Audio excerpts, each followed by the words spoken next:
ବାପର ପୁଅ ତ ମାର ମତେ।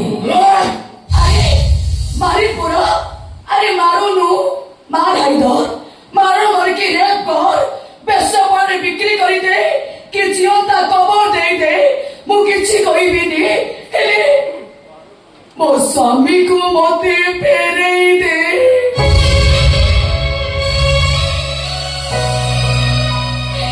ମୁଁ ତୋତେ ହାତ ଯୋଡ଼ି ଅନୁରୋଧ କରୁଛି, ମୋ ଶଙ୍ଖା ସିନ୍ଦୁର ମତେ ଫେରେଇ ଦେ ରେ। ତତେ କାଲି ମତେ ଭିକ ମାଗୁଛି, ତୋ ପୁରୁଣା ପ୍ରେମିକା ଫେରେଇ ଦେ ରେ। ମୋ ସ୍ୱାମୀକି ତୁ ଫେରେଇ ଦେ ରେ, ମୋ ବୁଝା ପ୍ରେମିକା।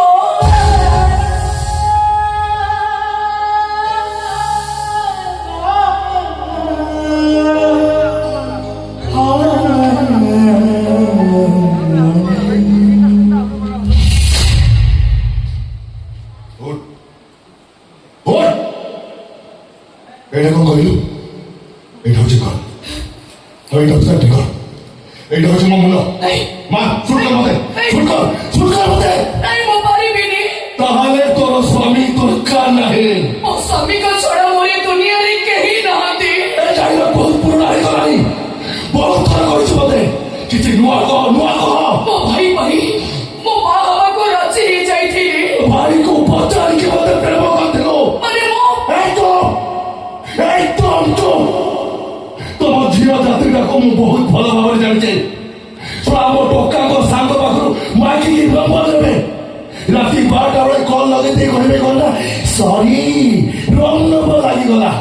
5 ମିନିଟ୍ ପରେ ଫୋନ ଲଗେଇ 5 ମିନିଟ୍ରୁ 5 ଘଣ୍ଟା ଗପିବେ, 5 ଦିନ ଗପିବେ, ବାଇକରେ ବୁଲିବେ, କାରରେ ବୁଲିବେ, ଅଟୋରେ ଗଳିବେ। ତାପରେ ଗୋଟେ ବେତନ ମିଳିଗଲେ ପ୍ରେମିକ ଚେଞ୍ଜ, ନମ୍ବର ବି ଚେଞ୍ଜ। ମୋ ଭାଇ ରାଣନିୟମ ପକେଇଲା ଆଉ କହିଲା ମୁଁ ଯଦି ତା ପ୍ରସ୍ତାବରେ ରାଜି ନ ହେବି ତାହେଲେ ସେ ଆତ୍ମହତ୍ୟା କରିଦବ। ସେଦିନ ଯଦି ମୁଁ ଆତ୍ମହତ୍ୟା କରିଦେଇଥାନ୍ତି, ସେଦିନ ଯଦି ମୁଁ ମରିଯାଇଥାନ୍ତି, ହୋ ତୋ ଭାଇର ଜୀବନଟା ଜୀବନ ଆଉ ମୋ ଜୀବନଟା କିଛି ନୁହଁ। ମୋର ଭୁଲ ହେଇଯାଇଛି, ତମେ ମତେ କ୍ଷମା କରିଦିଅ, ମତେ ମାଡ଼ ମର କି ଗାଳି କର, ହେଲେ ତମେ ମତେ ଭୁଲି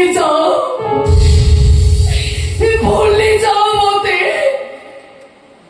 বাস মোহিনী মিশ্র বাস।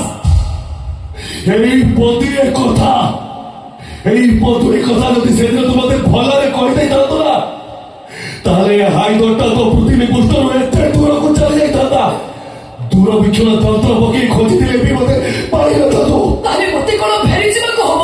100%। ମୋ ସ୍ୱାମୀ ଯା ଖୋଜ, ପୋଲିସରେ କମ୍ପ୍ଲେନ ଦେ, ସୋସିଆଲ ମିଡିଆରେ ଫଟୋ ଛାଡ। ହଁ, ଫଟୋ ଛାଡ଼ିଲା ବେଳେ ତଳେ କ୍ୟାପସନ ଲେଖିବାକୁ ବିଲକୁଲ ବି ଭୁଲିବୁନି, ମୋ ସ୍ୱାମୀ ହଜି ଯାଇଛି। ତାହେଲେ ତମେ କଣ ମୋ ସ୍ୱାମୀକୁ ଫେରେଇବନି? ଆରେ ମୁଁ କଣ ସ୍ୱାମୀ ବ୍ୟାଙ୍କ ମୁଁ ଦିବଳି କରିଥିଲୁ, ଆସୁ ଫେରେଇବା ପାଇଁ। ଯା ଯା ଯା ଯା ଯା। ଠିକ ଅଛି, ଆଜି ମୁଁ ଚାଲି ଯାଉଛି, ହେଲେ ଯିବା ଆଗରୁ ଗୋଟିଏ କଥା କହି ଦେଇ ଯାଉଛି। ସତରେ ମୁଁ ଯଦି ପ୍ରତିବ୍ରତା ନାରୀ ହେଇଥିବି, ମୋ ଶଙ୍ଖା ସିନ୍ଦୁର ପବିତ୍ର ହେଇଥିବ, ତାହେଲେ ମୋ ସ୍ୱାମୀ ଫେରିବେ, ନିଶ୍ଚୟ ଫେରିବେ।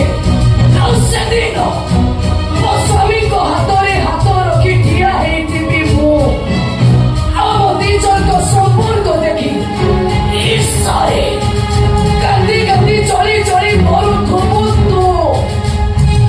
ଆସୁଛି।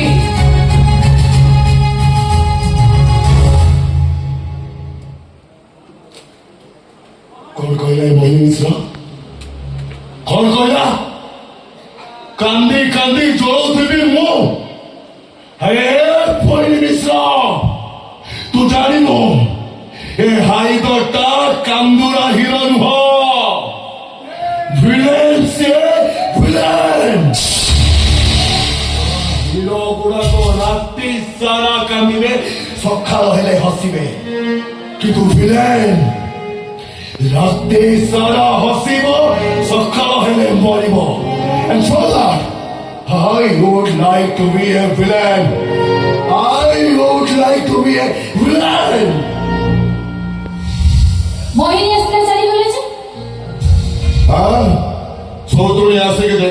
ଚାଲିଗଲା ବୋଲି ମନ ଦୁଃଖ କରୁଛୁ? ସେଠି କାହିଁକି ଆସିଲା? ହଁ ଆସିଥିଲା ତା ସ୍ୱାମୀକି ଫେରେଇ ନେବା ପାଇଁ।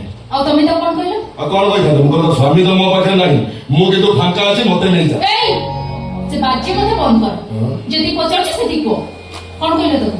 କଣ କହିଥାନ୍ତି? ଇନ୍ସପେକ୍ଟରକୁ ବଞ୍ଚେଇକି ମୁଁ ମୋ ପାଖରେ ରଖିଛି ବୋଲି ଯଦି ସେ ଜାଣିଥାନ୍ତା କଥାଟା ବାହାରକୁ ପଳେଇଥାନ୍ତା। ତମେ ଏକଦମ ଠିକ କରିଛ। ତା ଛଡା ତ ପୋଲିସ ପାଖକୁ ଫେରାଇ ଆସିଲେଣି। ଜାଣିଛ ଆଜି ନା ମୁଁ ତାଙ୍କ ପାଖକୁ ମେଡିସିନ ନେଇକି ଯାଇଥିଲି, ସିଏ ନା ମତେ ରାଗିକି ଏମିତି ଅନେଇଲେ ଯେ ମୁଁ ତାଙ୍କୁ ଦେଖି ପୁରା ଡରିଗଲି। ଡରିଗଲୁ? ତୁ ଡରିଗଲୁ? ଛାତିରେ ଛେପ ପକେଇଛୁ? କାହାରିକି ତୋର ଡରିବ ଦରକାର ନାହିଁ। ଆଉ ଥରେ ଯେତେବେଳେ ସେ ପୋଲିସ ବାବୁ ପାଖକୁ ଯିବୁ ନା, ତା ଆଖିରେ ଆଖି ମିଶେଇ ଯାଇକି କହିବୁ, ଏ ପୋଲିସ ବାବୁ ମତେ ଏମିତି ଅନାନି, ମୁଁ ହଉଛି ହାଇଦର ବ୍ରାଣ୍ଡ। ତମେ ହାଇଦରଟା ସହରରେ ନିଆଁ ଲଗେଇଦବ, ନିଆଁ। ମୁଁ ଗୋଟେ କଥା କହିବା ବସିରେ ଭୁଲିଗଲି। ଗୋଟେ କାହିଁକି 10ଟା କଥା କହୁନୁ? ଆଜି ତମ ଘରକୁ ପୋଲିସ ଆସିଥିଲେ। ଚାଚାଙ୍କୁ ଏସବୁ ସେ କଣ ପଚରା ପଚରି କରୁଥିଲେ। ମୋ ବବଲୁ ଭାଇ କଥା ବି ପଚାରୁଥିଲେ। ଆଉ ଏ କଥା କହିକି ଯାଇଛନ୍ତି ବବଲୁ ଭାଇ ଆସିଲେ ନାନାଜୀ ତାକୁ ଦେଖା କରିବ। ବାପରେ ବାପ, ସେ ପୋଲିସ ମ୍ୟାଡମକୁ ଦେଖି ମତେ ଯେମିତି ଲାଗୁଥିଲା ସେ ଯଦି ମୋ ବବଲୁ ଭାଇକୁ ଏକା କୋଉଠି ପାଇବେ ସିଧା ଗୁଳି କରିଦେବେ। ପ୍ରିୟା କଣ କହିଲୁ? ପୋଲିସ ମ୍ୟାଡମ, ସେ ପୋଲିସ ମ୍ୟାଡମର ନାଁରେ କଣ ତୁ କହିପାରିବୁ? ମନେ ପକେଇଲୁ? ହଁ, ଝାନ୍ସୀ ମହାନ୍ତି।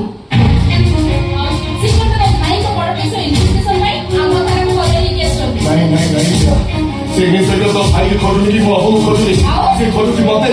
କାରଣ ସେ ବିଶ୍ୱାସ କରୁଛି କି ତା ଭାଇକୁ ମୁଁ ମାରିଦେଇଛି ବୋଲି, କିନ୍ତୁ ସେଇଟା ସତ ନୁହଁ ପ୍ରିୟା। ମନେ ରଖ, ସେ ମ୍ୟାଡାମ ଗଳିରେ ସିନା ମୁଁ ଥରେ ମରିବି, ସେ ମ୍ୟାଡାମର ଜୀବନ ସାରା ମରିବ। ଏଇ ମୁଁ ତମକୁ କେତେ ଥର ମନା କରୁଛି କହିଲ ଏମିତି ଅଶୁଭ କଥା ଗୁଡା କହିବନି ବୋଲି। କେତେ ଫୁଲେଇ ହଉଛି ତୁ। ମୋ ମରିବା କଥା ଶୁଣିକି ତୁ ଡରି ଯାଉଛୁ? କାହିଁକି ଡରୁଛୁ? ମୁଁ ଯଦି ମରିଯାଏ ତୋର ବିଲକୁଲ ବି ଚିନ୍ତା କରିବା ଦରକାର ନାହିଁ। ହେଲେ ତୋ ପାଖରେ ରହିବା ପାଇଁ ପରା ଆଉ ଗୋଟେ କୁନି ହାଇଦର ଆସୁଛି।